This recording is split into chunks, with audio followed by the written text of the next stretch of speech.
All right, so this is your TCU connector. This is just one of the two that are plugged into the TCU. And you can see I've already removed a couple of the wires. And so when you remove this, you're gonna have a lot more wires in here. You're gonna wanna peel back some of the tape that goes around the wires themselves. But these bottom squares, they're gonna be the ones that need to have the new pins added to them. In order to get these pins out, or to put the new pins in, I should say, if we flip around to the back, you can see that this has a rectangular locking clip right here. This has to come up about 1/8 of an inch in order for you to either 1, remove the pins, or 2, add pins. So this has to be popped up. And what I'm going to do here is I'm going to take this little pick and I'm gonna put it, now you can see mine's a little chewed up from me doing this a bunch of times. But boom, just pop it up. You can see it doesn't pop up very much. It's only a tiny bit. You can see I chewed this up in the center here just for example purposes, but I like to get in there and really make sure that it's popped up. But you can see that it's sitting up now. So what this is gonna allow you to do is it's actually going to keep these squares all now perfectly straight through. There's no grid keeping it locked into place anymore. And now you'll be able to take the pins from your harness, and I have all of these actually numbered as to the slot and the directions. It'll say which one goes where. The white wire is normally a purple wire, but I ran out of purple wire. Let's go and add these pins into the harness now. All right, so you can see that on the plug, we have the clip for releasing on top, and then the lock is on the bottom.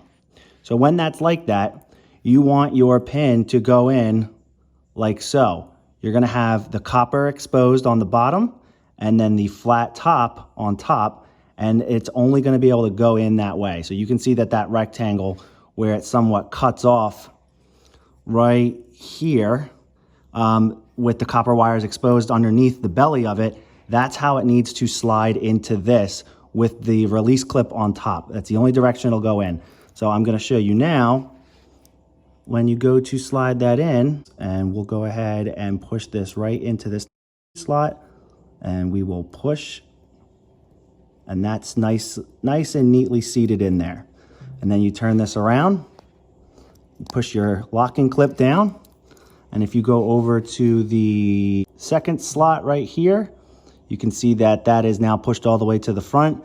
This flat piece underneath is actually where the release tool goes in. So this tool right here is very expensive, and it is the only tool that will remove these.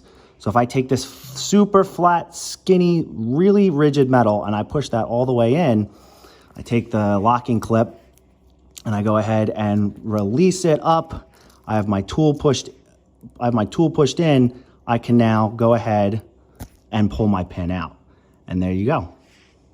What I did was I went ahead and added every single one of these pins to the connector, and I tested the connection from the tip here all the way back to where it plugs into the rest of the harness to make sure that they're good.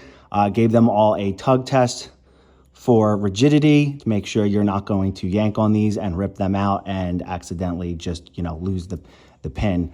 Yeah, so once you are complete with the install, you're just gonna go ahead and push that down, and it's nice and flat again, and plug this back into your TCU.